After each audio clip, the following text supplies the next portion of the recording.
Mic check, mic check. Oh, we got it.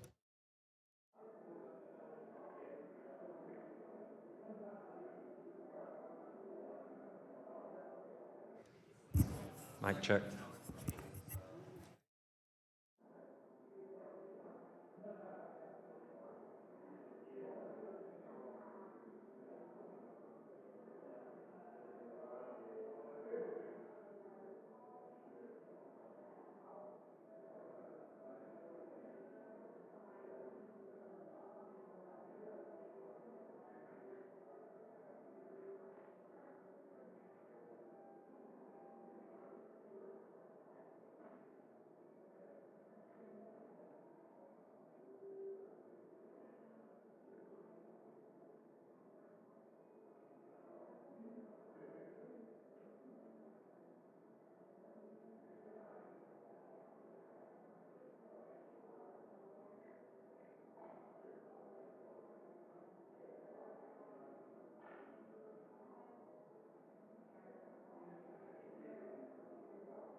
Committee will come to order.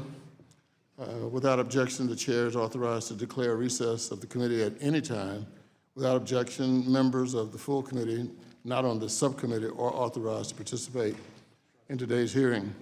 The hearing is entitled Assessing the Use of Sanctions and Addressing National Security and Foreign Policy Challenges. But I want to take some liberties at this point to acknowledge the life of Dr. Elise Rivlin, who has appeared before our committee many, many times over the years. She was a trailblazing economist, professor, and frequent guest here in the Financial Services Committee. Educated at Harvard, she served as the first female director of the Office of Management and Budget, vice chair of the Federal Reserve Board, and the founding director of the Congressional Budget Office. Her life and impact will continue to reverberate through Congress and this subcommittee. And as we mourn her passing, we all celebrate her life, legacy, and service. I'd like to thank the committee for granting me this privilege and formally convening our hearing. I now recognize myself for a 3-minute opening statement. Today's hearing will focus on one of the more pressing matters facing Congress, the use of sanctions to preserve American national security and advance critical foreign policy aims. Recent headlines highlight an American movement toward lurching toward war in Iran, a potential military intervention in Venezuela, and increasing instability in Iraq and Afghanistan. And maybe most importantly, Russia to this day still has not felt the full force of American diplomacy following their audacious and churlish intrusion into our most sacred institution, our democratic elections. I might add that just this morning, we found out that Russia was successful in getting into a couple of voting machines in a particular county.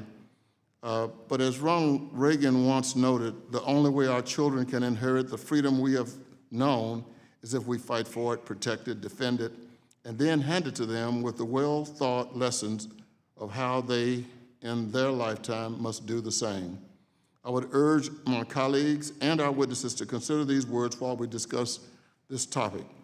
The battle we fight today is not unlike the one that once faced Ronald Reagan and the generation before him. I would dare say the work to preserve freedom for the next generation, due to increased interconnectedness and global uncertainty, has become more difficult in our time than his. Today, we're going to talk about sanctions, one of the most powerful tools in the congressional toolkit, and how to effectively utilize them to preserve national security and to change the behaviors of nefarious actors across the globe.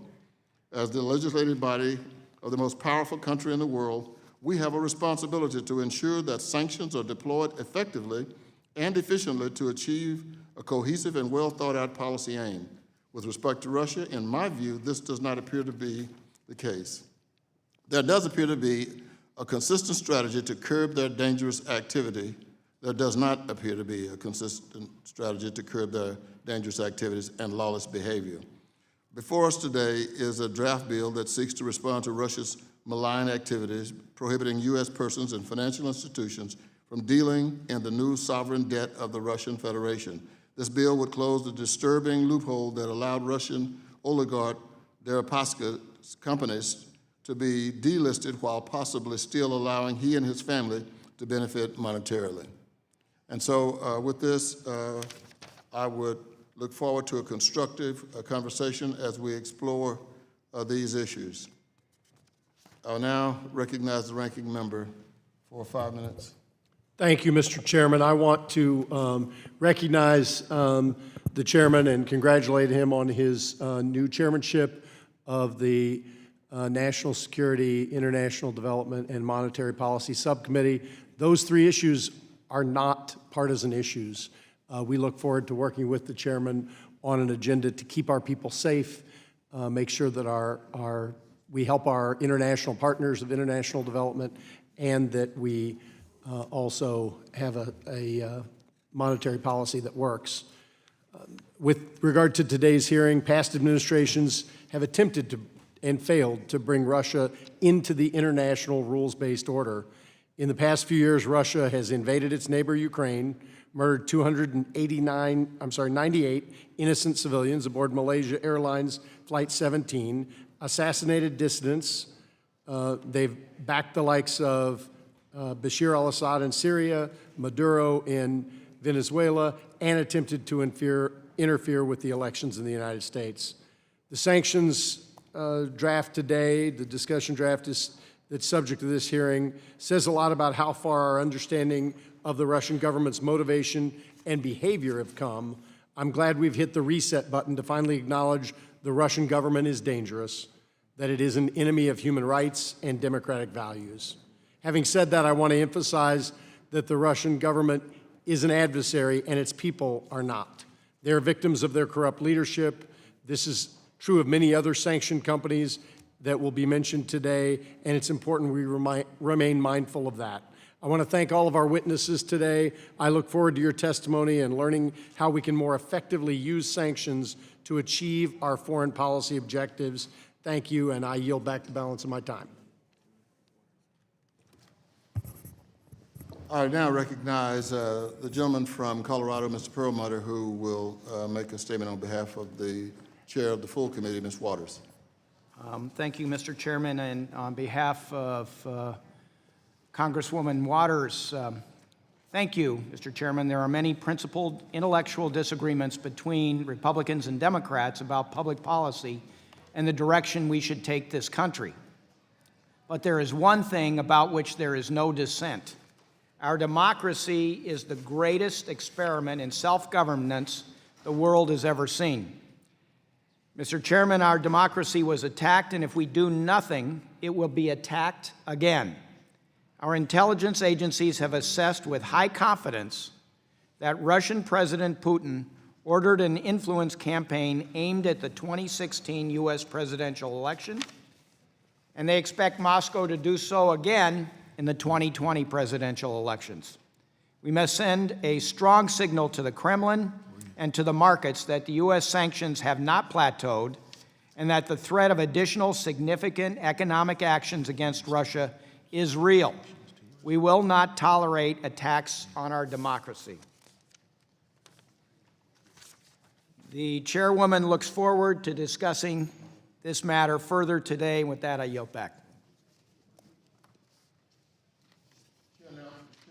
Recognizes the gentleman from California, Mr. Sherman, for 1 minute. Thank you. For a long time, I've been urging tougher sanctions on Russia for interfering in our elections, and have proposed that we prohibit dealing in sovereign debt of the Russian state until they can go an election without interfering in our elections. But let's talk about what we mean by interfering. It's fine for RTTV to run editorials. It's fine for the Kremlin to issue a press release. And if Putin wants to make huge concessions to us on arms control in an effort to make Trump look good, fine. But when the Russians steal data, when they interfere with voting and tabulation, or when they engage in propaganda efforts under a false flag, that's when we have to respond. Second, at the most recent hearing of the full committee, I attacked cryptocurrencies. Since then, the crypto community has responded as they would, and has pointed out that I was right. I said that cryptocurrencies would have the effect of diminishing American power, and so many of them in that world said, yes, that's the point. Now, you may disagree with American policy, and if someday a majority of Americans think we shouldn't sanction Hamas or Kim Jong-un, that's fine, but we don't want to disempower the American people by diminishing the role of the U.S. dollar or making it easier to evade sanctions. I yield back. Thank you. Thank you, the witnesses who've agreed to be here with us today. Let me apologize to you. We're getting started late. I'm a part of a committee, a select committee, and it's a bipartisan committee. We're working on congressional change, updates in the way we function. And so we're trying to create a system where we don't have votes interfering with committee hearings. It's a congressional committee on modernization. This is only the third or fourth time in history we've had this committee in existence, and I think everyone is serious about trying to figure out ways in which we can avoid this kind of thing. So we apologize, but we thank you for being here. Our first witness is Mr. Mortlock, who is a non-resident senior fellow at the Atlantic Council's Global Energy Center and former director of the International Economic Affairs at the White House National Security Council. And let me go on and introduce all of the witnesses at this time. Mr. Carpenter, Michael Carpenter. Dr. Carpenter is Senior Director at the Penn Biden Center for Diplomacy and Global Engagement and former Deputy Assistant Secretary of Defense for Russia, Ukraine, and Eurasia. Our next witness, Ms. Elizabeth Rosenberg, is a Senior Fellow and Director of the Energy, Economics, and Security Program at the Center for a New American Security and former Senior Advisor to the Undersecretary of the Treasury for Terrorism and Financial Intelligence. Next is Mr. Dalip Singh, who is a Senior Fellow at the Center for the New American Security and former Acting Assistant Secretary of the Treasury for Financial Markets. And then we welcome the final witness, Mr. Zweig, who is a Senior Fellow at the Foundation for the Defense of American Democracies and a former professional staff member of the House Foreign Affairs Committee. Welcome to all of you. We have 5 minutes for each of you. Pay attention to the light. It will tell you when to stop, and if you should go over very gently, then I will gently give you a hint. So with that, Mr. Martin.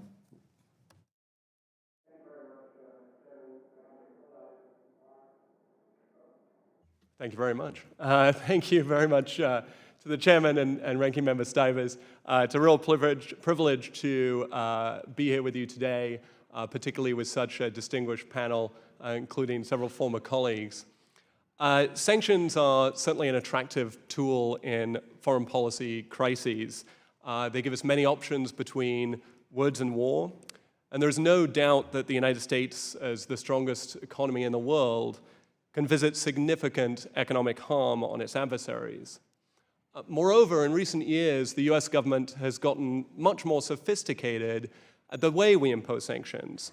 The sectoral sanctions for Russia, the restrictions on Venezuelan debt, and very sophisticated and nuanced carve-outs through licensing has marked a real high watermark for the Office of Foreign Assets Control. Unfortunately, we also have proven that sanctions have their limitations. On occasion, they have often been more bark than bite. As Director of International Economic Affairs for the National Security Council and Deputy Coordinator for Sanctions Policy at the State Department, I worked with the individuals at this table and numerous others to face these questions. Based on this experience, I'd like to offer 3 principles that I believe should guide our imposition of sanctions, including those legislated by this body. First of all, sanctions should only be deployed in pursuit of a clear, broader policy goal. Second, sanctions regime must have an end game or an exit strategy. And third, sanctions must be backed up by a firm political commitment. Let me explain. So first, an effective sanctions program must start with a clear and articulated policy goal. Economic pain in itself is not a US foreign policy interest. The lack of consistent and implementable policy goals, as well as patient follow-through, has occasionally undermined the efficacy of sanctions under this president, even in areas where the administration has implemented tough measures. For example, the administration deserves credit for successfully corralling the world to impose tough sanctions on North Korea. But consistent sanctions have been undermined by a moving target on policy and the president's effusive praise for Chairman Kim, giving China, Russia, and South Korea an excuse to ease the pressure, reducing our leverage, and expanding North Korea's access to resources. Second, sanctions must have an exit strategy. If future targets of US sanctions are to change their behavior under the threat of sanctions, it will be because they find those threats credible and because they believe they have a path to relief. This approach worked when Iran took steps to dismantle its nuclear program in response to relief from very specific nuclear-related sanctions. while the United States maintained other sanctions linked explicitly to terrorism and human rights abuses. President Trump's Iran strategy has relied on an all-or-nothing approach, hoping for capitulation of the Iranian regime, something economic sanctions have never produced. Instead of a diplomatic resolution, the sanctions are more likely to produce a spiral of worsening aggression. Third, sanctions must have political backing. This is perhaps most obvious with respect to our approach to Russia. Strong U.S. sanctions measures for Russia have been undermined by the president's public subservience to Vladimir Putin.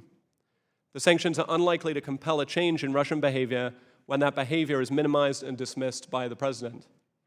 The administration's mixed messages were illustrated recently by the removal of Rusal and other companies controlled by Oleg Deripaska from the SDN list. On the one hand, the action sent a strong message to other supporters and friends of President Putin. Facilitate Putin's aggressions and corruption, and you too could lose control of your corporate empire. Yet the message to Putin supporters was undermined by the administration's failure to fully explain the reasoning and embrace the congressional review required by statute. This was a lost opportunity. Moreover, the administration's failure to impose a second tranche of sanctions on Russia, required by the Chemical and Biological Weapons Act, the attempted murder of Sergei Skripal, has raised serious questions about the administration's commitment to holding Russia accountable. To close, I will simply say that sanctions can be a useful, precise, and effective tool of U.S. foreign policy, so long as they are treated as a tool to implement a clear policy and a thought-out strategy. Beyond these principles, in my written testimony, I've outlined a number of ways Congress specifically can make sanctions more effective, including using other tools to complement the sanctions, such as beneficial ownership transparency. I invite your questions, and thank you again for allowing me to appear before you today. Thank you, Mr. Mudlock. The gentleman, Mr. Carpenter, you are now recognized for 5 minutes. Chairman Cleaver, Ranking Member Stivers, and distinguished members of the committee, I'm grateful for this opportunity to be before you today to talk about the use of sanctions to address national security and foreign policy challenges. Some pundits claim that because sanctions haven't yet compelled Russian President Vladimir Putin to change course in Ukraine, Syria, or here in the United States, that sanctions are an ineffective policy instrument.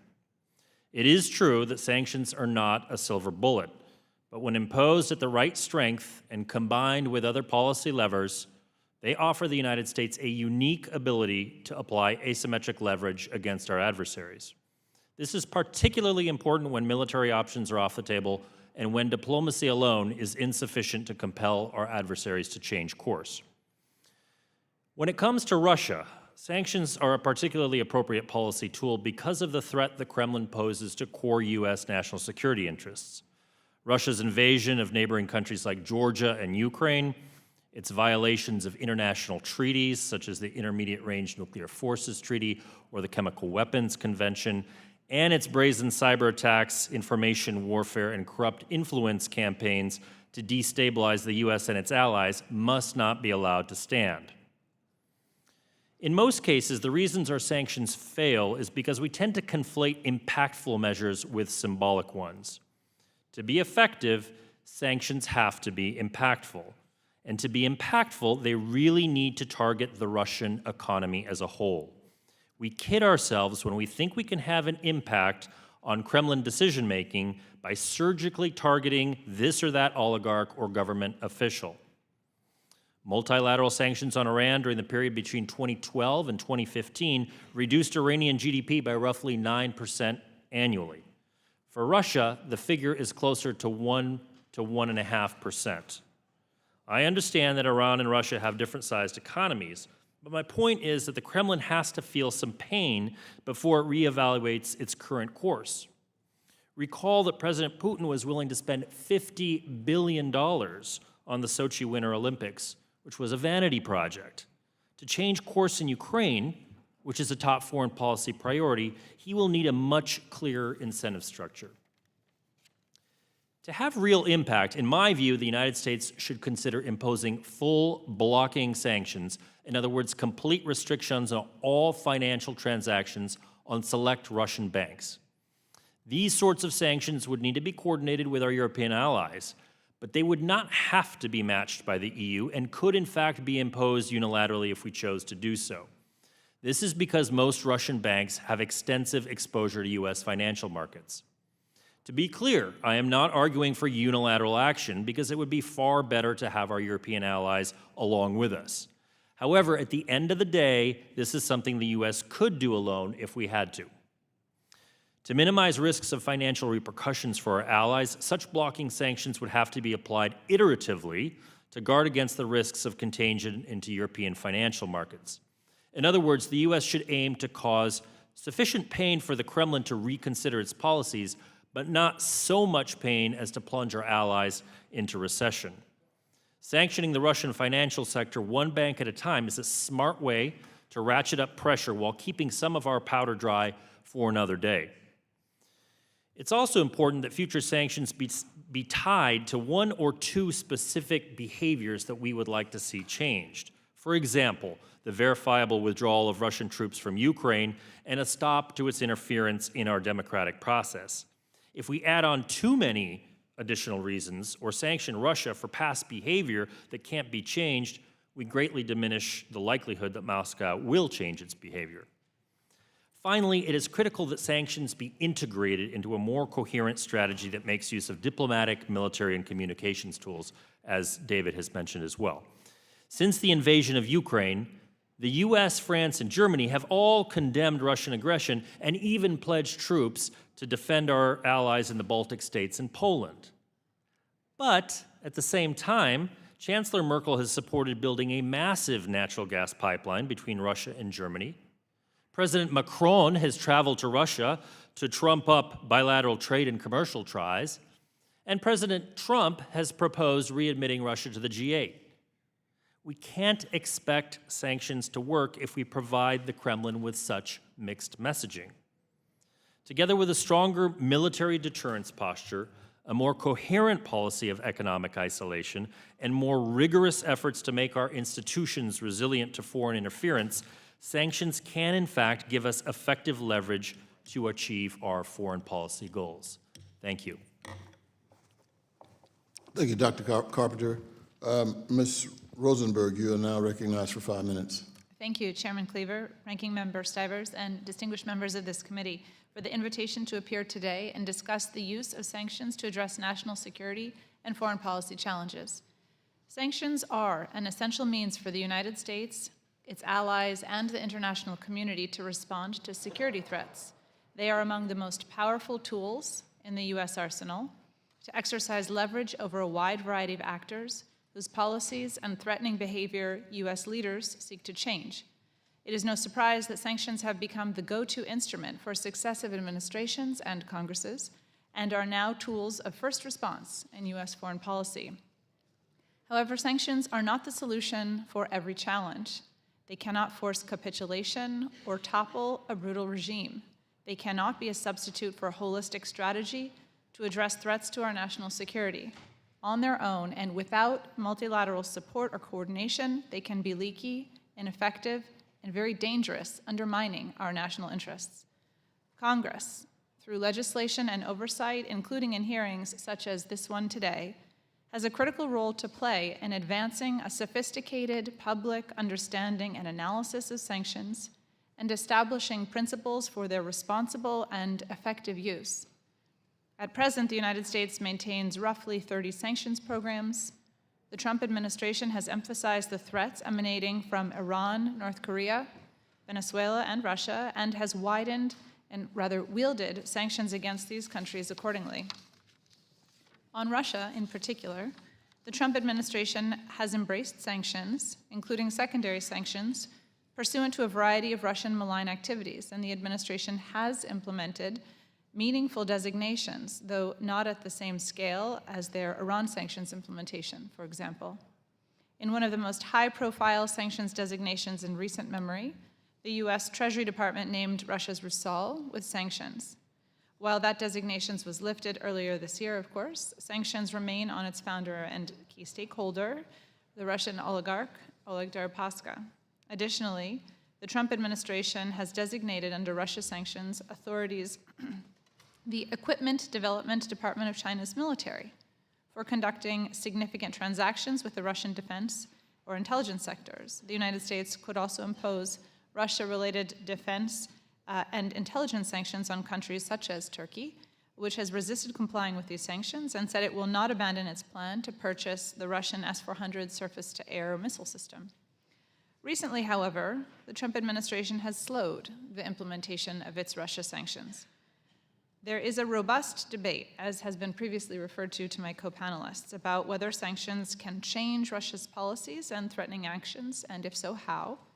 However, U.S. policymakers must not abide inaction in the face of such doubts. Lack of response to Russia's threats only empowers Russia. Furthermore, the United States will lose credibility and allies in the campaign to push back on Russia if U.S. sanctions policy appears episodic, arbitrary, or lacking in strategy. The time is right for new, strong measures that impose real costs on Russia, constraining its ability to operate internationally while minimizing potential collateral damage for U.S. interests, allies, and partners.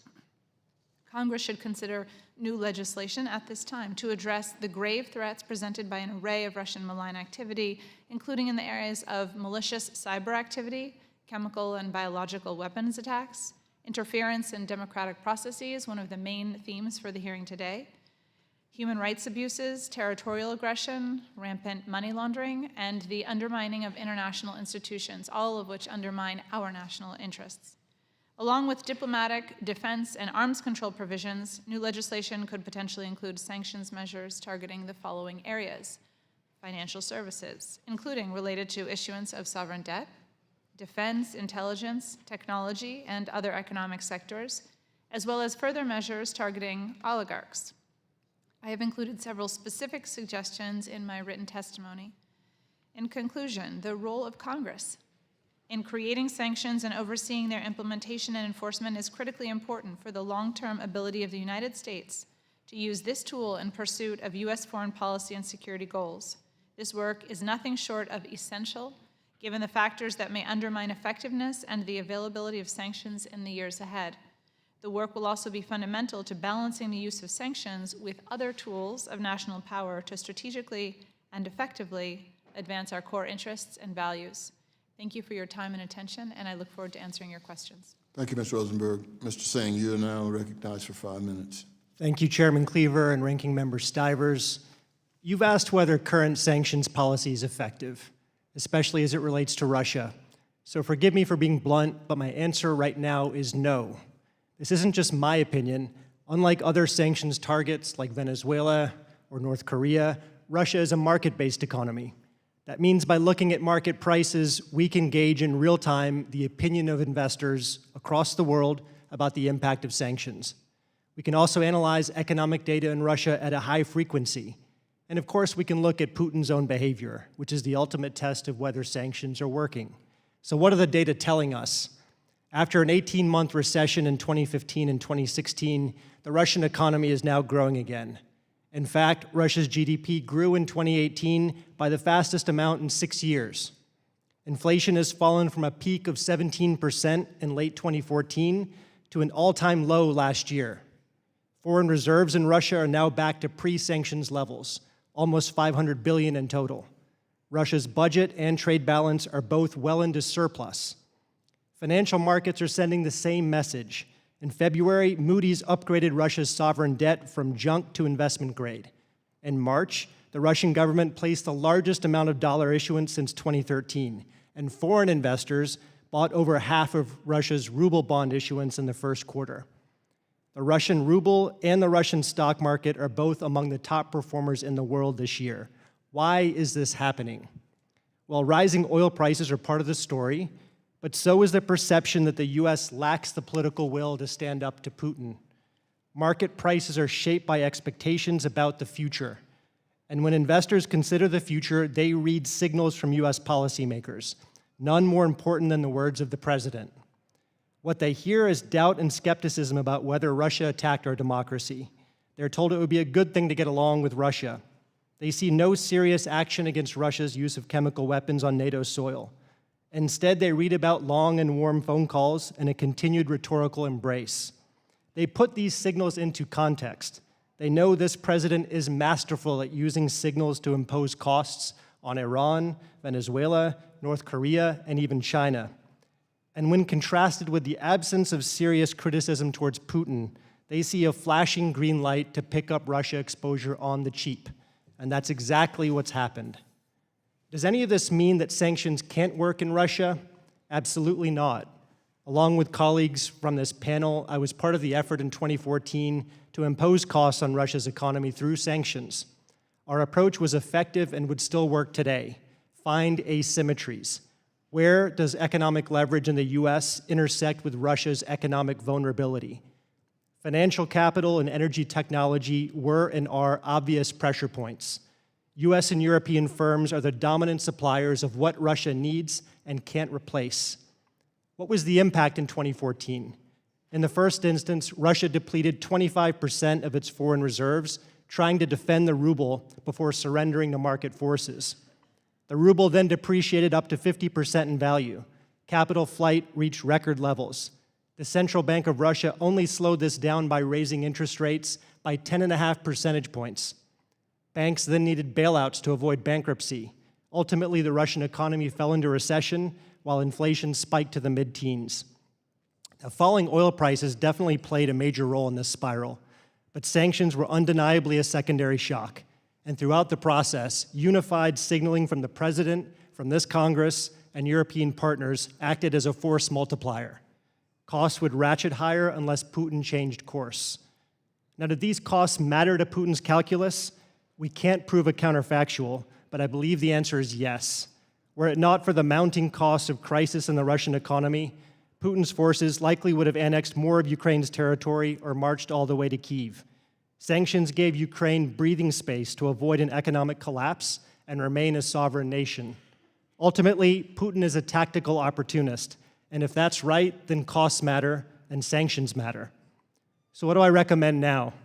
I suggest that in the absence of presidential leadership, Congress must again show the way on Russia sanctions. This is far from ideal.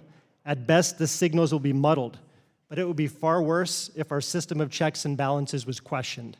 Specifically, my main recommendation is to ban purchases of new Russian sovereign debt in any currency. There is simply no good reason why US pension funds and 401ks should fund Putin as he actively undermines our national interests around the world. We also have to do a better job of winning the narrative on sanctions. If there was a failing in 2014, it was that most Russians bought Putin's propaganda that US sanctions were just the latest example of keeping Russia down. This scapegoating muted the damage to Putin's power structure and gave his regime endurance. Our best weapon in this fight is transparency. We need to expose the corruption and criminality of the Kremlin by identifying the scale, location, and holdings of Putin's wealth, and that of his cronies around the world. Putin is ripping off the Russian people, and they deserve to know it. Equally important to winning the narrative is relaunching an economic offensive in Ukraine. I'd be happy to discuss that in my testimony. Russians deserve more than Putinism, and we need to show them what free market democracy can do. Thank you, Mr. Singh. Mr. Swig, you are now recognized for 5 minutes.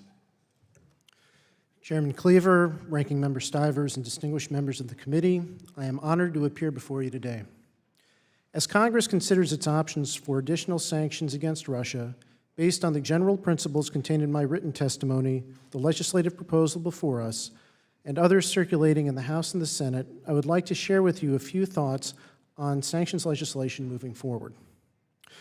First, consider developing specific termination criteria for sanctions. The primary difficulty with respect to measuring the impact of legislatively mandated sanctions against Russia in the 2017 CAATSA sanctions is that there is no specified termination criteria for those sanctions as a whole. CAATSA sanctions were obviously predicated on a wide array of malign Russian behavior, but Congress did not specify the specific behavioral changes that would have to take place for Russia to receive sanctions relief.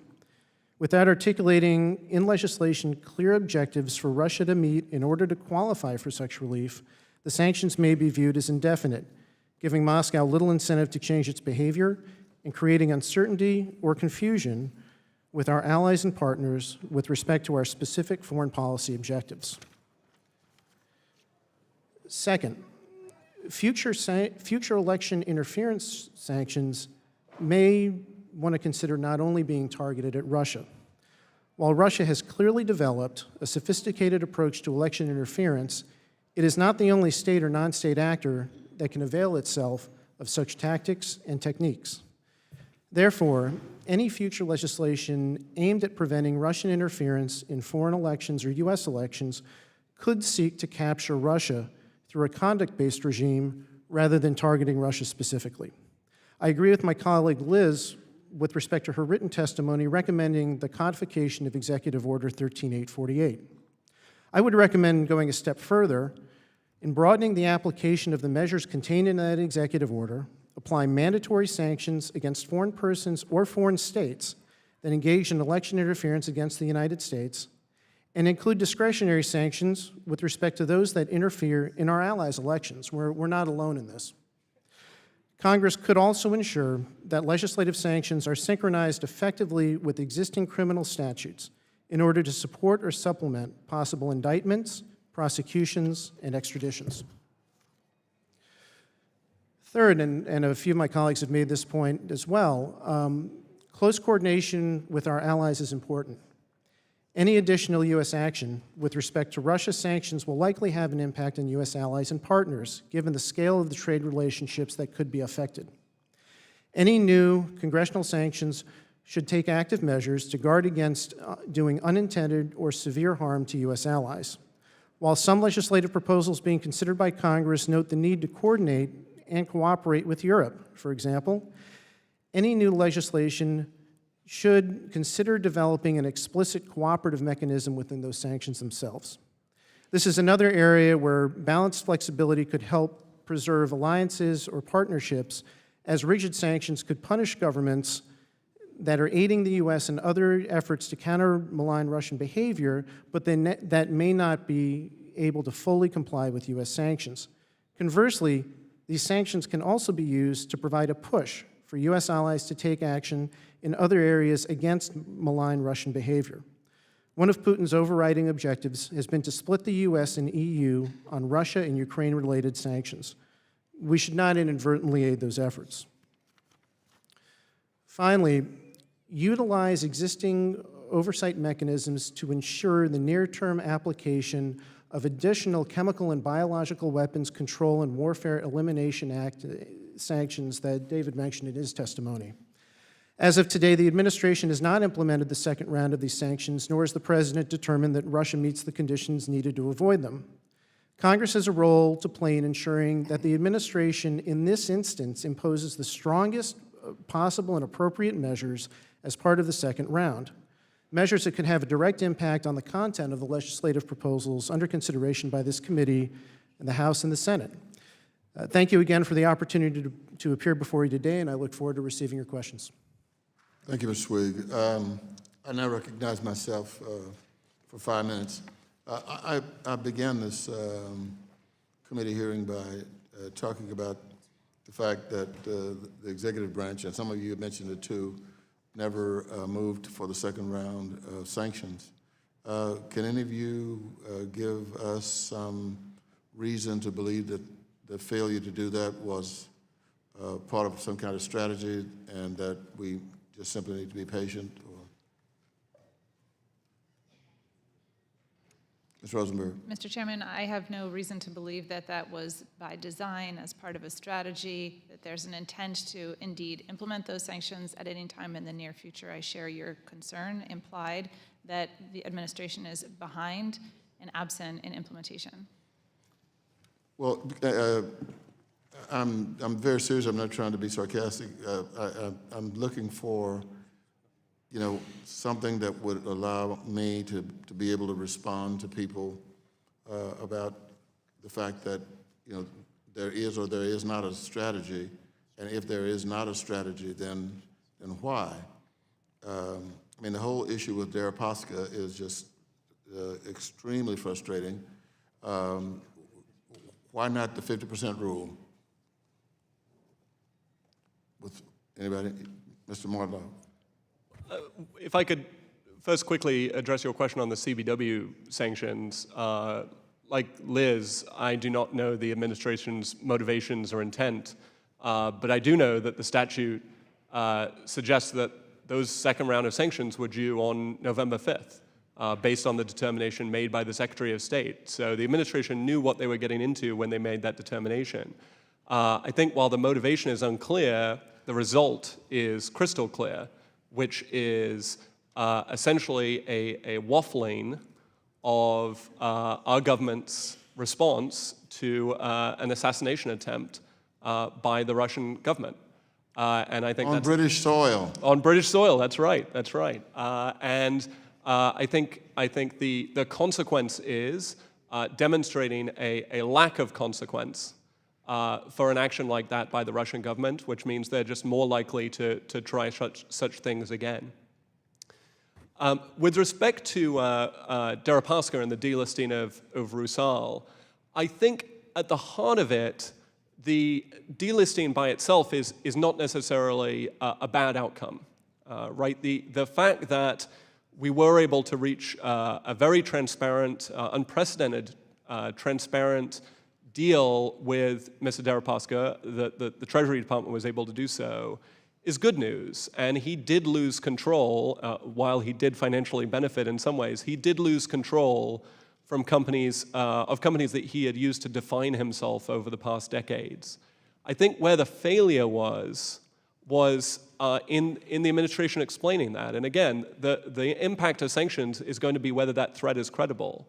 And to make that threat credible to Putin's other supporters, the explanation needed to be clear. But the administration notified Congress immediately before the holidays, from what I understand, participated in a limited number of briefing and responding to members and staff's question.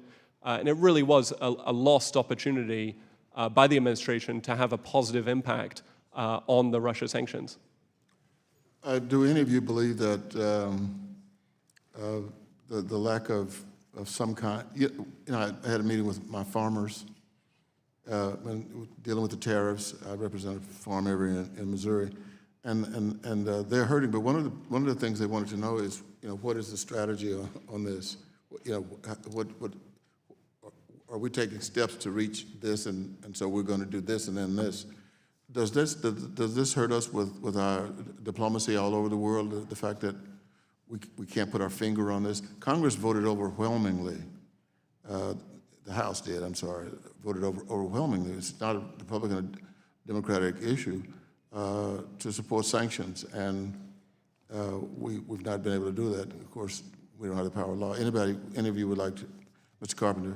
So, Mr. Chairman, I would say the fact that CATSA was passed with such overwhelming margins in both the House and Senate, as you just referred to, and the fact that those authorities likely already existed with the administration, with the executive, to pursue much deeper and stronger sanctions against Russia, but have not resulted in follow-up as expressed in the bill, which is now law, sends a clear message to Mr. Putin that this administration is not willing to go after him, that they're not willing to impose significant economic pain on Russia, and therefore he can continue, and he does continue his strategy, waging war in Ukraine. There are soldiers and civilians that die almost every single day, propping up the Assad regime in Syria, propping up Maduro in Venezuela, and so on and so forth, including, by the way, interfering actively in our democratic process to this very day. I think the message that Mr. Putin takes away from this is that he is free to continue with his current policies because the repercussions and consequences simply will not be felt.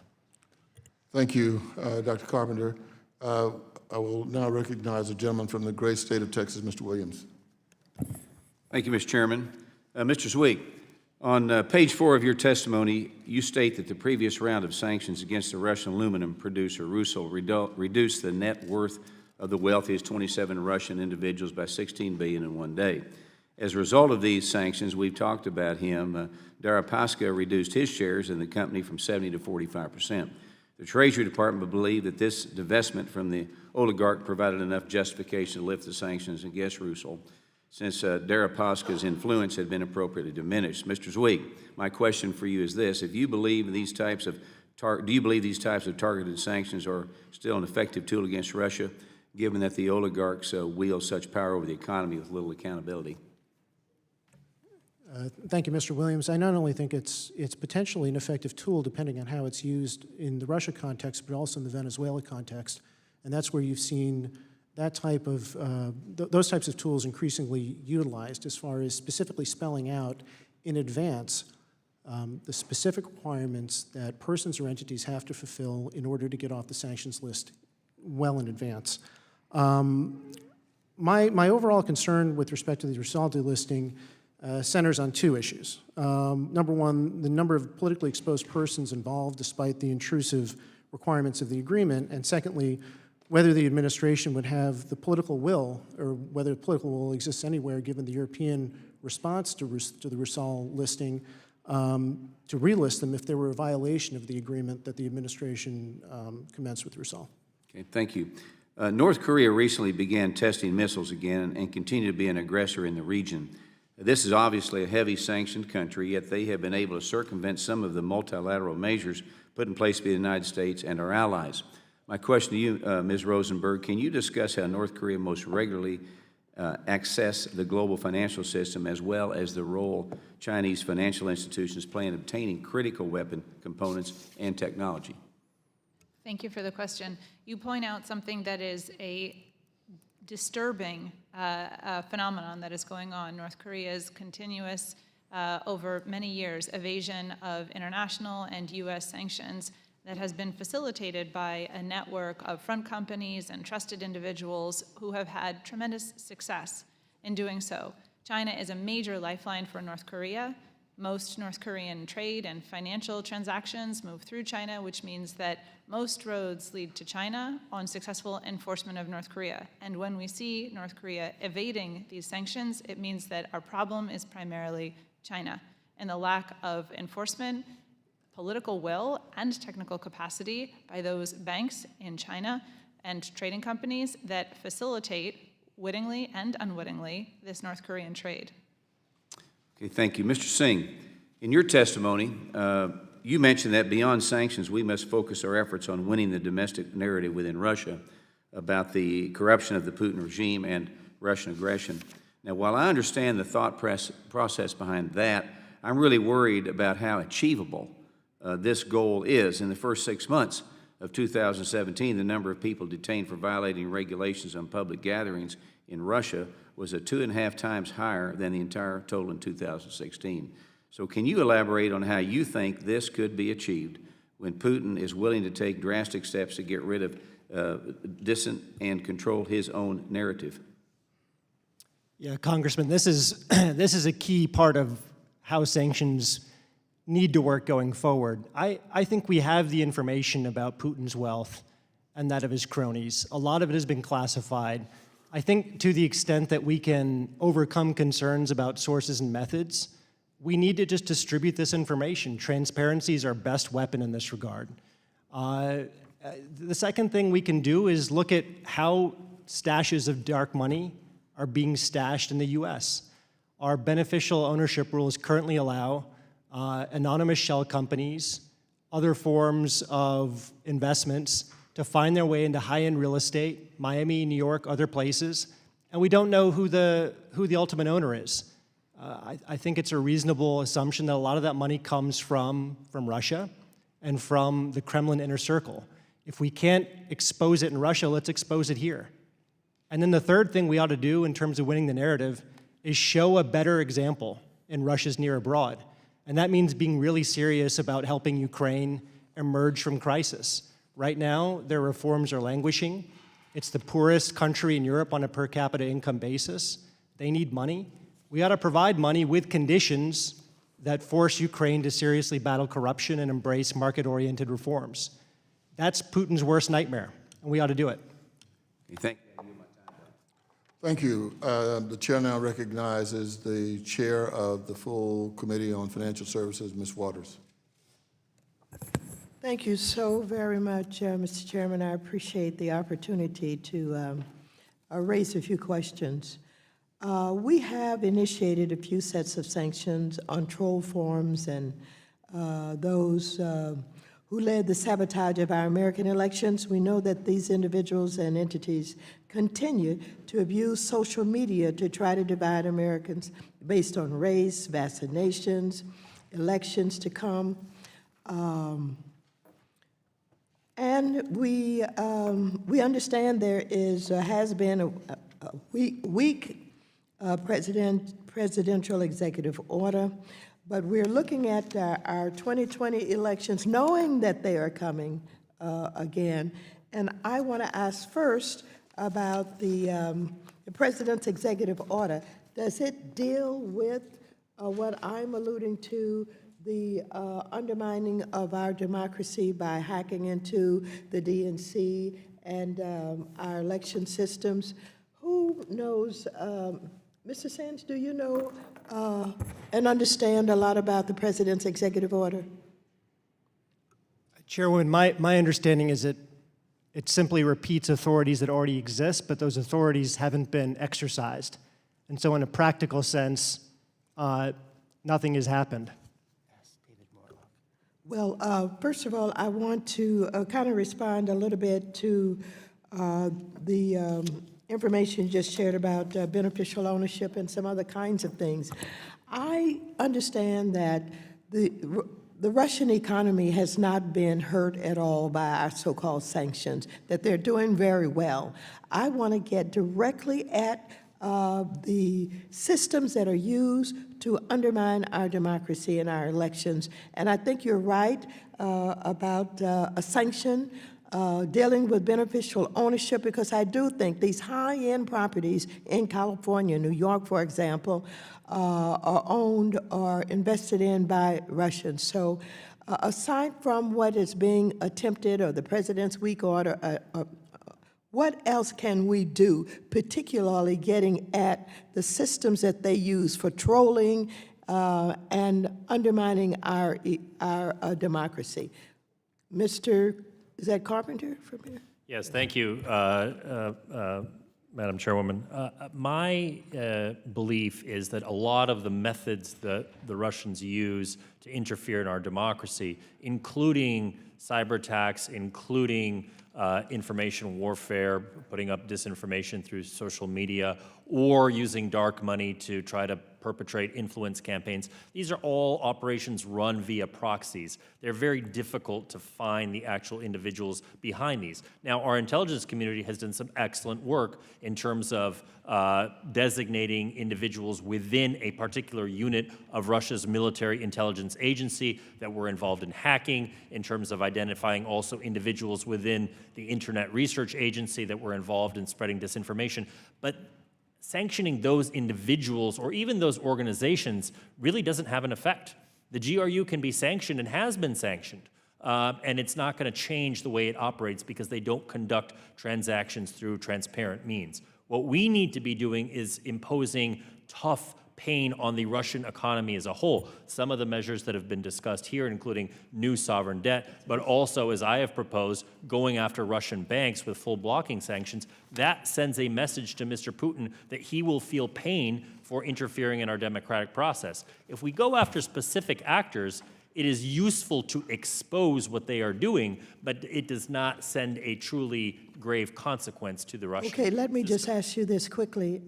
In late 2018 and early 2019, we've seen a number of signs that markets no longer see a significant risk of sanctions escalation on Russia. For example, in recent months, the Russian government issued a new U.S. dollar-denominated bond at attractive rates, indicating the markets think there are solid fundamentals. And another sign that markets have priced out sanctions risk, in early February, Moody's upgraded Russia's rating. Moreover, in March, French oil company Total signed a massive new agreement to develop LNG resources in Russia. Does this increasing appetite by markets for Russian assets suggest that the markets don't see the Trump administration's Russia sanctions policy as credible?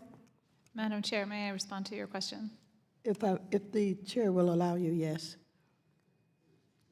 Yes, please go ahead. Thank you very much. I think that's exactly the signal that markets have understood. They look at the Rusal delisting example in particular as an example that the U.S. administration blinked, it lost its spine, it won't be imposing tough penalties for the array of Russian malign activity that it is conducting and has conducted, and therefore they feel confidence in investing in that market because they don't believe that they will be hit by sanctions in the future. Thank you so very much. The chair has been generous, and I yield back the time I don't have. Thank you, Madam Chair. The chair now recognizes the gentleman from Arkansas, Mr. Hill. Thank you, Mr. Chairman. Appreciate that. Appreciate the panel before us bringing your expertise, and also thank you for your service to the country, those of you that have served ably at the Treasury and other locations. And there's no doubt that we've sanctioned Russia in this administration and in the Obama administration, and I just want to be on record that Congress supports that. We've worked together for 4 years, 2 in the Obama administration and 2 in the Trump administration, to send that message to Russia and to Putin and to his cronies. And I just hope that I sense a little bit of second guessing and a little significant criticism on the panel. And I wouldn't ask you if you supported President Obama's release of sanctions on Cuba, for example, Cuba being the largest supporter of the disaster in Venezuela. I won't put you on that spot. I won't put you on the spot, having worked in the Obama administration, about the lack of sanctioning Russia in any meaningful way for the absolute systematic dismantling and destruction of the country of Syria. I won't bring that subject up. But with that said, I really appreciate your service and appreciate your comments today, particularly the constructive ones you made. And I'm curious, as we've done on Iran in the last Congress, your views, Ms. Rosenberg, on this issue of naming names that Dr. Carpenter talked about in Russia, as we proposed in Iran in the last Congress, how to do that and also protect sources and methods, but get the point across. Excuse me, get the point across. Would you, because this legislation proposes that. I do think there's an important role for transparency, and everywhere there's an opportunity to declassify information about Russian agents and entities that are involved in doing harm to U.S. national security, we should do that. And I appreciate the effort of Congress and this committee in particular in making this point precisely with regard to Russia. The particular language in this bill is designed to go after that point. There are other ways this committee has and that you can focus on the issue of declassifying information and making notice of it. One particularly important way to promote transparency in this regard is the legislation before this committee on beneficial ownership, which is a wonderful opportunity. I would urge you to advance that to the greatest extent possible. In addition to that, the opportunity, your urging of the Financial Crimes Enforcement Network and the Treasury more general to give information about the typologies or methodologies of Russian money laundering in the United States. Particularly, we heard the reference to geographic targeting orders, the purchase of high-end real estate in cash, for example. Which So during, excuse me to interrupt, but during the Obama administration, of course, we did sweep exams and targeting exams in New York and Miami that Dr. Carpenter was referencing. Do you think you had a good track record in that work? I think there is much more to be done. I am pleased that that effort started. That was a new initiative just a number of years ago, and responded to And it continues today, right? Absolutely, and in many more geographic locations than have been named publicly so far. Good. So I'm supportive of that too. This committee's been very supportive over the years of that geographic targeting. And I would hope that we would get testimony from FinCEN on exactly what they've learned from that, even if we have to do it in a classified setting. Because as we've talked in here, we collect beneficial ownership information, and we have a requirement to know our customers since 1999 in the financial industry. And if people don't understand the beneficial owners, they should have been filing a SAR on those people. So I always want audiences to understand we collect that information, and we've had a legal expectation to do that. And what the Treasury's tried to do in the last year or so is clarify what to measure. And what we're debating about is how to improve that collection, make it the best that it can be to support both the business community and the banking and financial community, and bring balance to that. But I don't want anyone watching this testimony to think that we don't collect beneficial ownership information. We don't have our financial institutions held to a high standard of trying to get that information and providing it to FinCEN when we have a particular concern about suspicious activity. Let me turn to North Korea, if I could. The Treasury sanctioned Chinese trading companies that have had connections with North Korea, And in that reporting, there were 5,000 such companies in China operating between 2013 and 2016. It makes it very difficult, even though we've now sent a U.S. Coast Guard cutter over to help interdict in the waters there as of last month. Should we sanction the Chinese banks more aggressively, Ms. Rosenberg? We have some examples of that to learn from. So the administration has gone after the Bank of Dandong as one example, Chinese financial institutions, and there are doubtless opportunities to think about that in the future. Thank you. Go back. Thank you. The chair now recognizes the gentleman from Colorado, Mr. Perlmutter.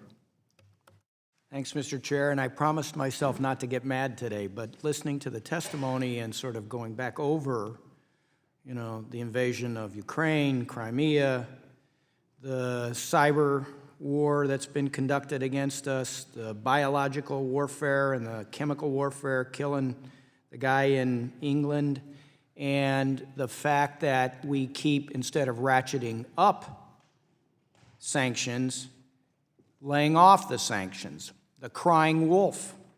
You know, Mr. Singh, you talked about the rhetorical embrace. I remember the picture of the big wet kiss between Putin and our president. You know, it was just a painting and all that.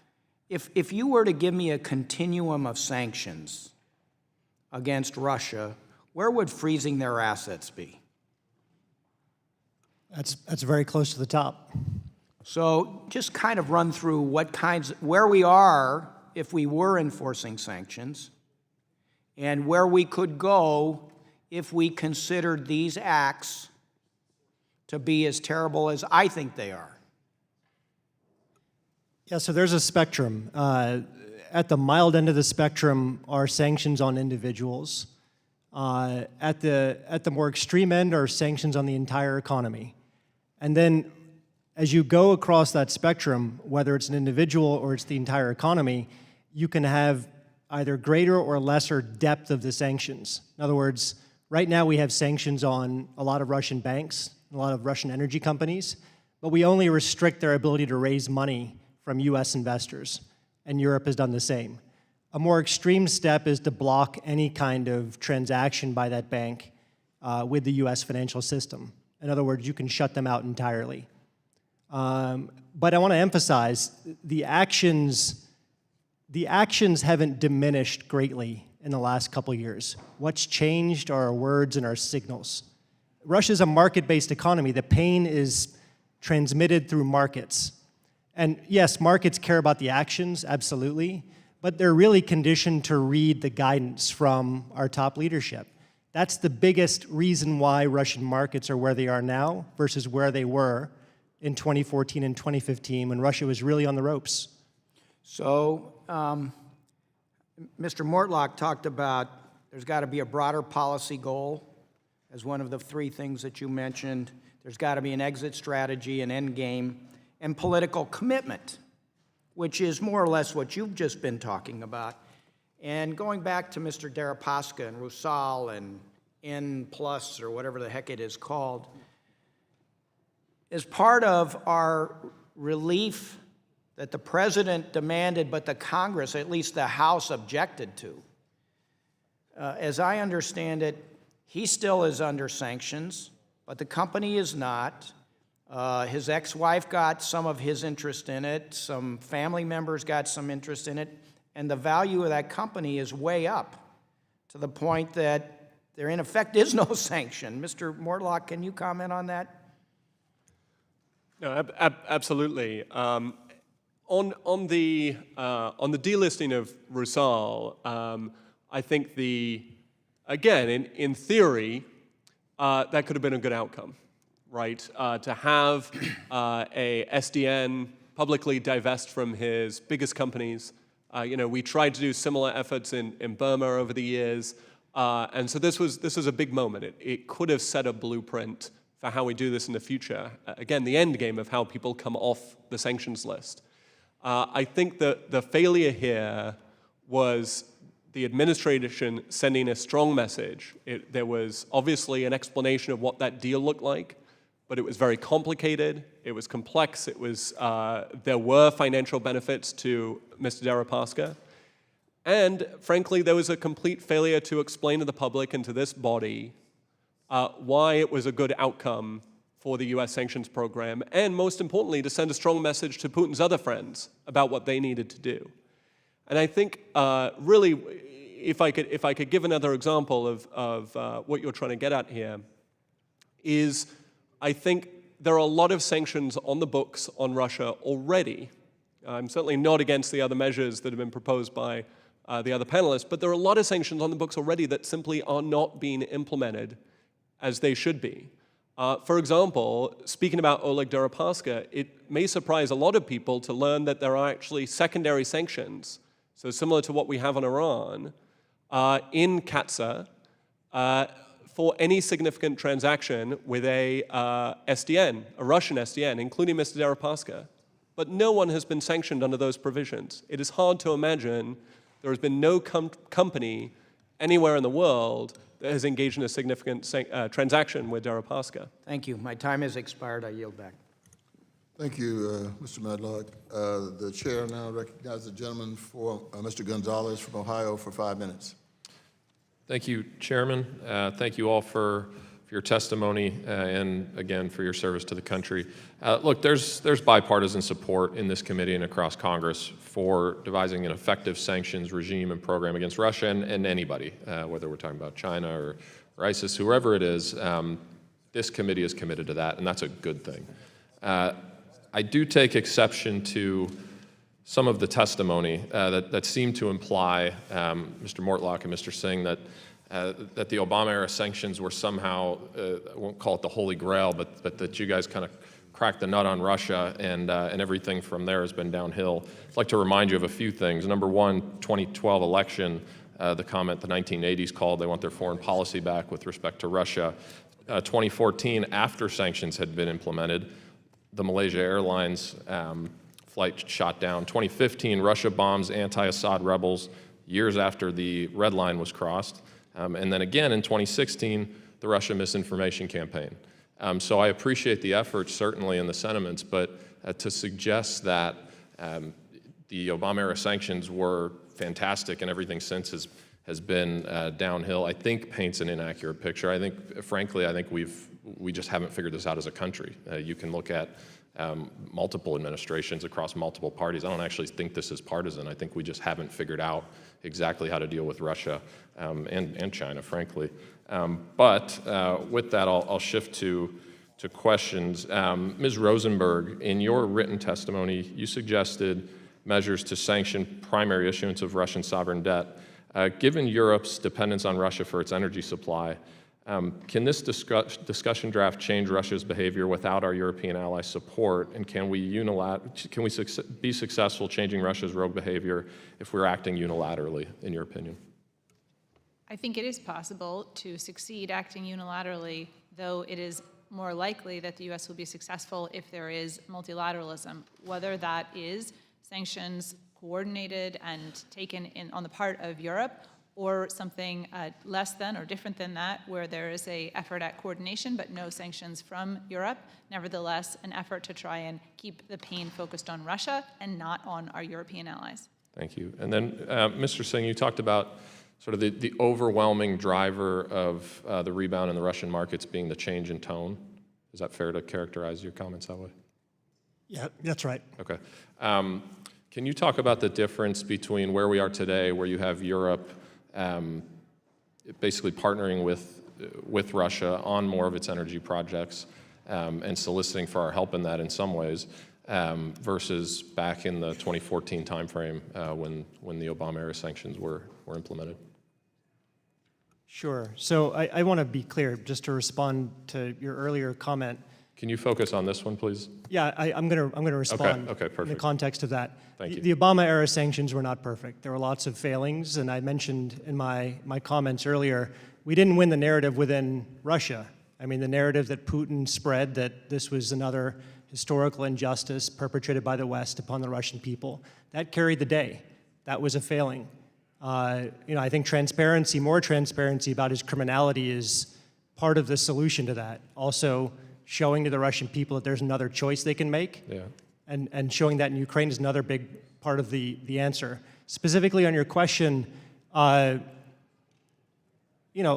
the Europeans have had dealings with the Russians for a long time. Some of those have increased. But if we want to figure out how do we actually have more impact right now on Russia, we have to do what Dr. Carpenter suggested. We have to think about how to impose costs on the entire Russian economy. Right now, we're in a much worse place than we were in 2014. So I would agree with Dr. Carpenter's point. I would agree with that. And let me shift to Mr. Zweig in Venezuela, if I have a moment. Many of our partners and allies recognize Juan Guaido as the legitimate leader of the Venezuelan people. In one of your policy briefs, you argue the administration could expand the sanctions architecture against the Maduro regime's foreign allies and enablers. Can you kind of just go into detail on that if you could? Because we have a lot of players in there now who are kind of mucking up the whole thing. Absolutely, sir. In fact, probably about 6 weeks after that was written, the administration sanctioned under Executive Order 13850, sectoral Venezuelan sanctions. I think it was Ever Microfinance Bank, a Russian bank, for involving themselves in both corruption and sectoral-based violations.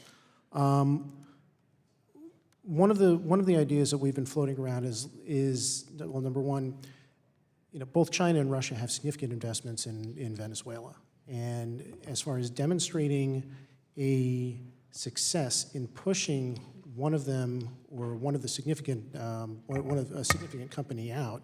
I believe we're major out of foreign time, policy. Mr. Zweig. My office will follow up with you. I'd love to talk more about it. Absolutely, sir. Thank you so much. Thank you. The chair now recognizes the gentlewoman from Virginia, Ms. Wexton. Thank you, Mr. Chairman, and thank you to all the witnesses for appearing today. I appreciate all the discussion of Russia, and there's obviously a lot going on there, but I do want to switch gears very briefly and talk about China and its treatment of ethnic Uyghurs and other Turkic Muslim groups in the Xinjiang autonomous region of China.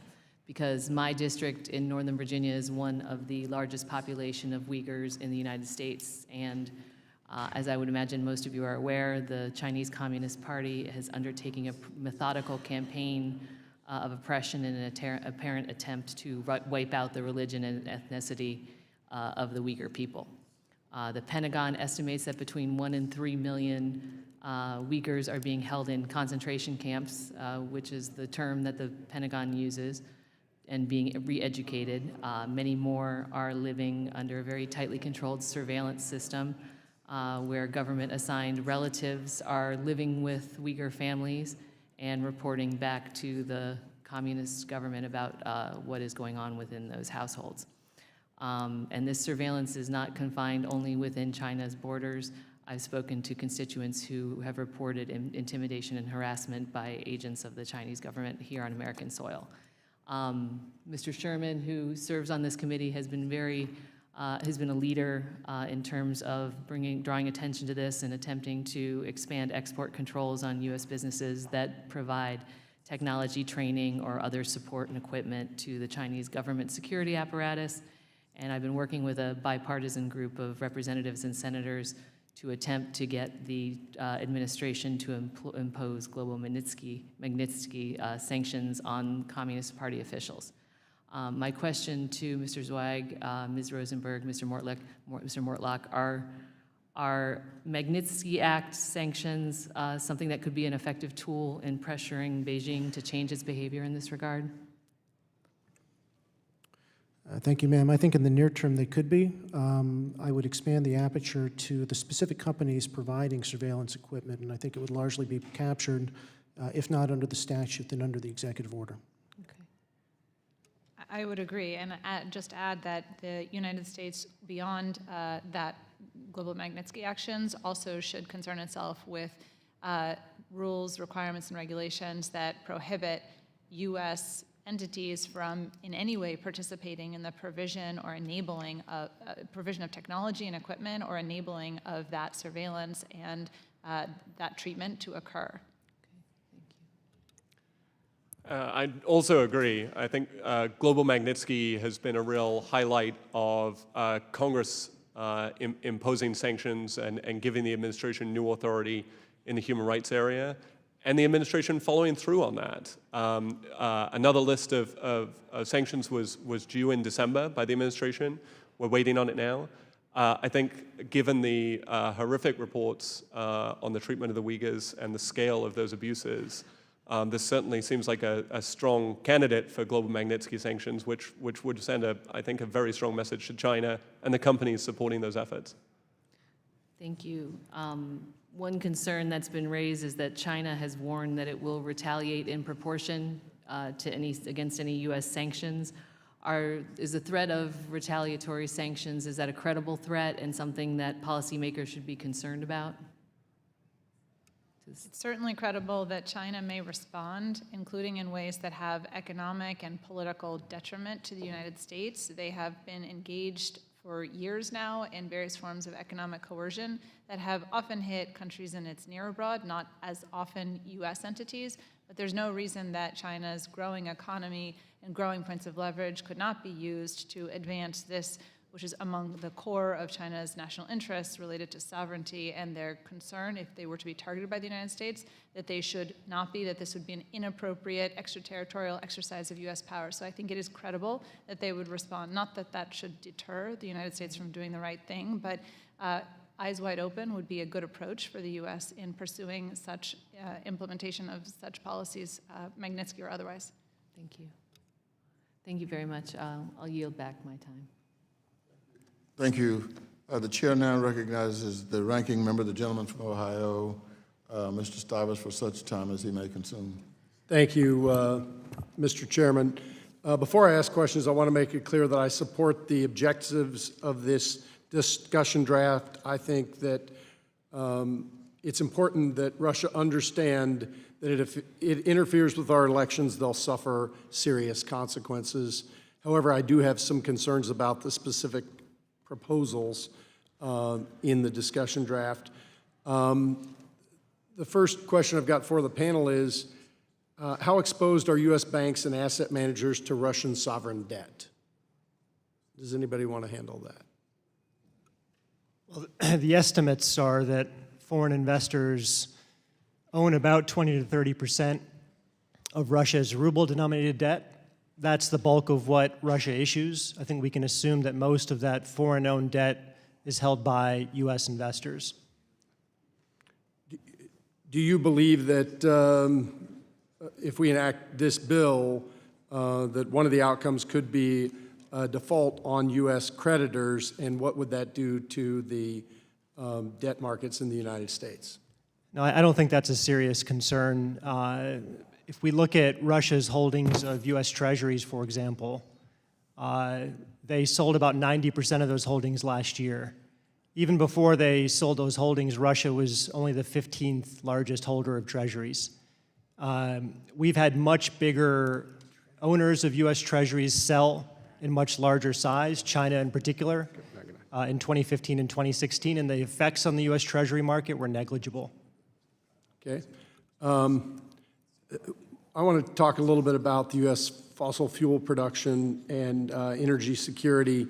Under the draft, Russian interference in elections would trigger tough new sanctions, including restrictions on any new investment in Russia's energy sector. If you want to punish Russia, I think that's a really good place to inflict pain for Russia. Russia's ranked second in natural gas production, third in oil. The United States is now the top producer in both categories. And Congress has witnessed a lot of debate about energy policy, some pushing for divestment of all fossil fuel sources.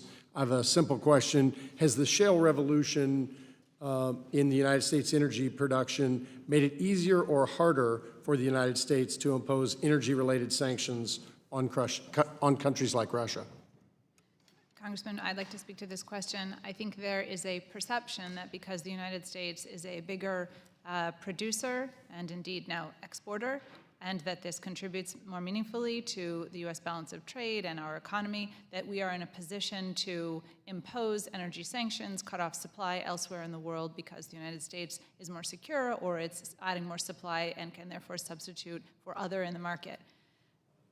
Though there is an attractiveness in thinking that way, that obfuscates the actual vulnerability we nevertheless feel, which is tremendous for every consumer of energy products, which includes everyone who drives a car and who uses diesel for their vehicle or gasoline otherwise, that if there is volatility in the market that we impose, we ourselves will be faced with that as well. And so I think we should carefully resist the notion that just because we are in a stronger economic position as a bigger producer, we therefore insulate ourselves from market volatility. We do not.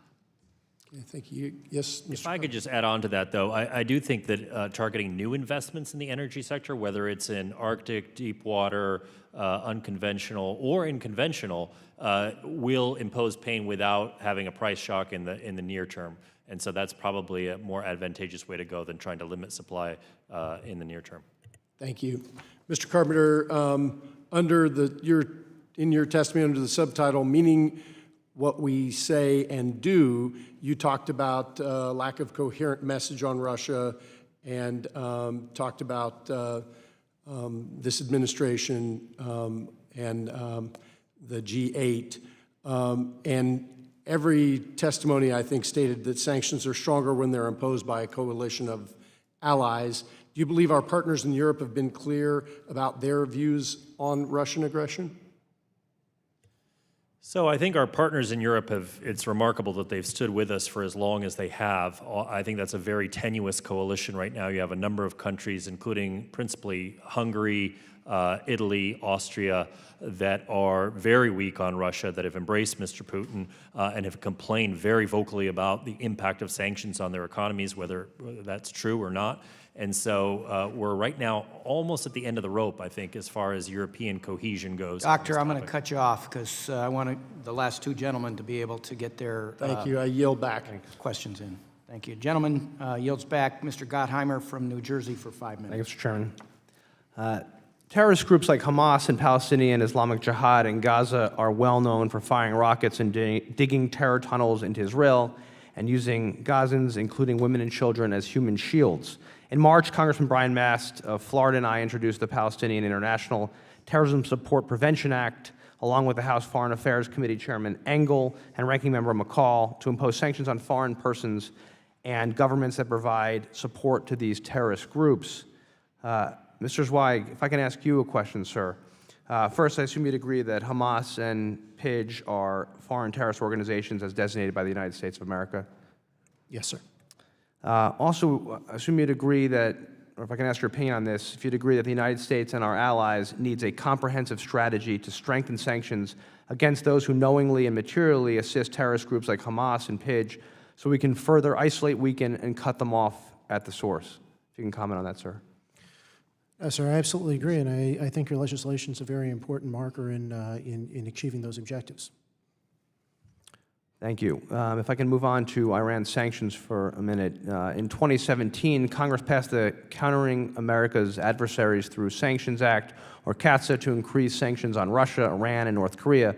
Section 241 of CAATSA requires Treasury, in consultation with the Director of National Intelligence and the Secretary of State, to submit a report to Congress on Russian oligarchs and other entities. Mr. Rosenberg, the Iranian regime has also enriched corrupt regime-connected officials. Wouldn't it be beneficial, in your opinion, for Congress to require a similar public report on Iranian oligarchs to shed light on that regime's corruption, distortion, and mismanagement of Iran's economy?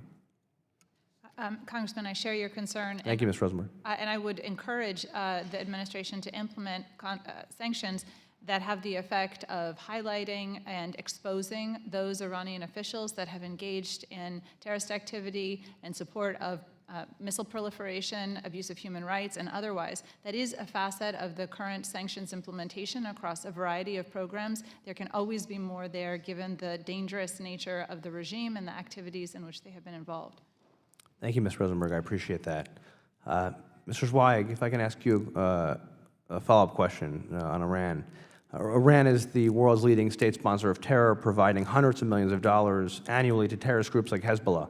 How effective have reimposed sanctions on Iran been in terms of limiting the flow of Iranian resources to Hezbollah and other proxies, sir? Thank you. Well, just anecdotally, I mean, Hezbollah has issued one of its first public appeals for resources in recent memory. And I think through that you can see that there's a real squeeze on them. That seems to be growing consensus, right?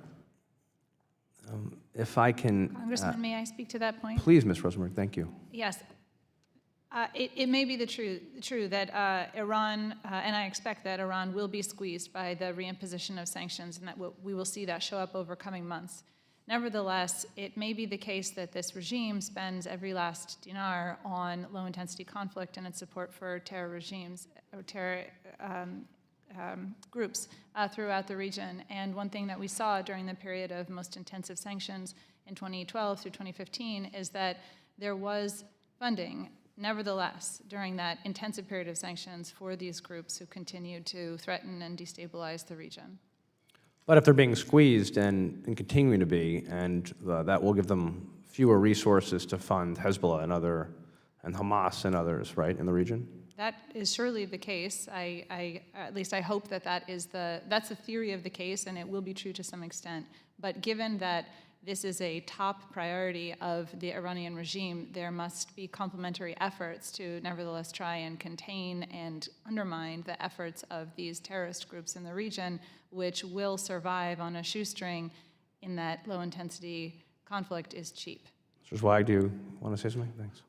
I just mentioned that it's a dual-track effort, right? I mean, you hit the Iranian regime, but in addition, the administration of the Congress, similar to the legislation that you mentioned earlier, has sought to go after the proxies themselves through successive legislative efforts related to Hezbollah, also Syria in the Congress, but also the actions that the administration has taken recently to effectively go after Syria's access to oil.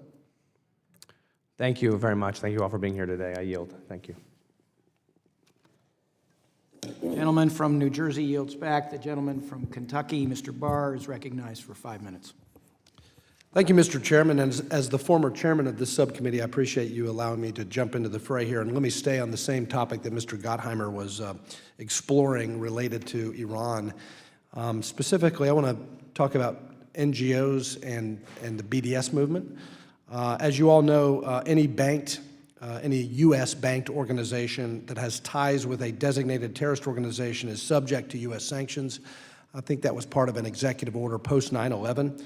What concerns me is the potential for these non-governmental organizations who receive access to U.S. funding or access to the U.S. banking system to use their humanitarian or stated educational mission as a cover to actually facilitate terrorist activity.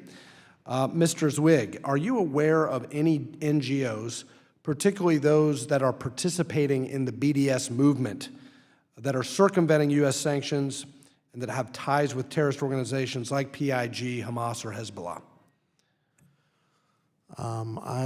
I don't have that information in front of me, but I can get back to you on it. And I know that FDD has done a lot of work on this, and I would appreciate you informing Congress with all of your extensive expertise if your organization has identified NGOs, particularly NGOs operating in either the United States or Western European countries, that parade as a humanitarian organization with an educational mission, but have actual ties or maybe even financial ties with Hamas, Hezbollah, PIG, or other similar type organizations.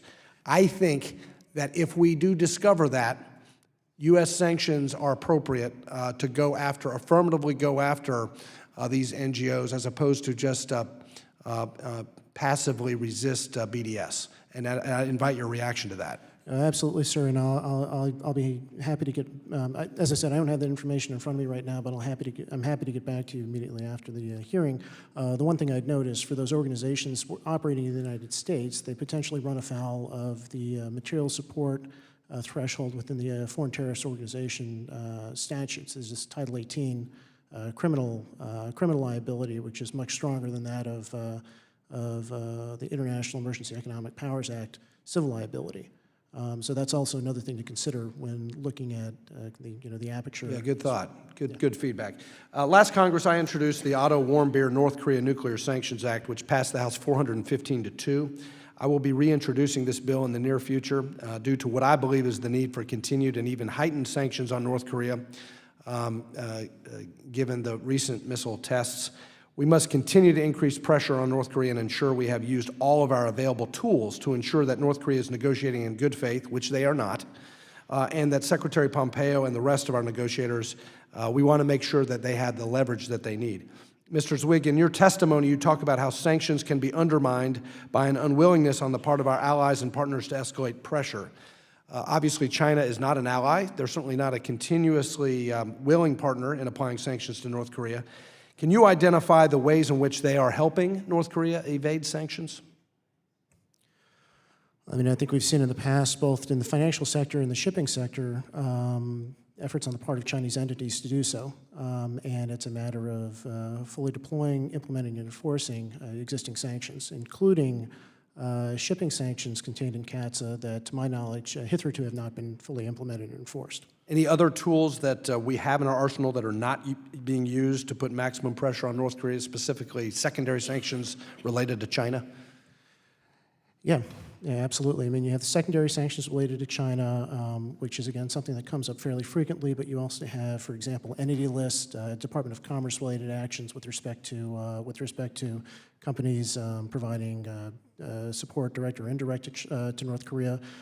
You also have Department of Homeland Security, both Homeland Security investigations and CBP action as it pertains to a rebuttable presumption on goods with any part manufacture, with any growth or manufacture emanating from North Korea, preventing it from coming to the United States, and that's proven to be a fairly substantial sanction. I don't have much time left, but in my remaining time with respect to the underlying draft on Russia sanctions, as I visit Eastern Europe and NATO countries, what I am disturbed by is this Nord Stream 2 project. I applaud the provisions in the draft that relate to the energy sector of Russia. I think they're probably overbroad, but I would want to know from anyone why we don't specifically target Nord Stream 2 as a matter of U.S. sanctions policy. Okay. Mr. Singh? The gentleman's time has expired. We have 1 minute left to vote on the floor, so I'm going to bring this to a close. Without cutting off Mr. Barr, he's yielding back. Yield back. I'd like to thank our witnesses for their testimony today. Without objection, all members will have 5 legislative days within which to submit additional written questions for the witnesses to the chair. These will be forwarded to the witnesses for their response. I ask our witnesses to please respond as promptly as you are able.